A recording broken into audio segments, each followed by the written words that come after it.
Menga qarang. Menga pul kerak. Pul tashlab boring plastigimga. Qanday nima pulda? Pul yo'q. Ana Firdavsdan oling qarzingizni. 10 kun bo'lib ketdi, hali ham bergani yo'q. Nimaga bermaydi?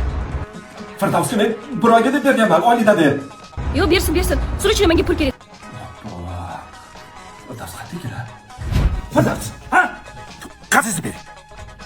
Aka oylikka kelishdik-ku. Yo'q, men oylik kitobga bu kech payt pul olib kerak. Hozir pul kerak. Doston aka mendan qarz, ulardan olib oling. Doston sizdan qarz bo'lsa, men olishim kerak. O'zingiz oling. Aka, Doston aka bilan urushib qolganman. Pul kerakmi? O'zingiz olib oling.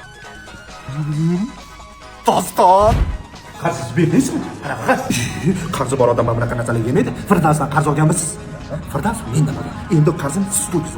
Endi siz menga to'laysiz. Bo'ldi beraman. Xudoga shukr.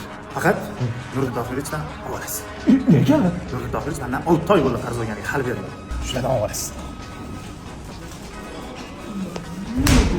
Uzr Nuriddin Tohirich. Dostondan qarz olgan ekansiz. Shuni menga bersiz. Hammaga aytdim shu narsani.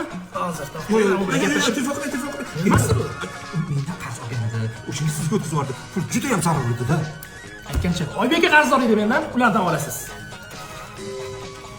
Men o'tgan oy Oybekdan qarz oldim. Shunda o'zimdan o'zim qarz olgan bo'lamanmi?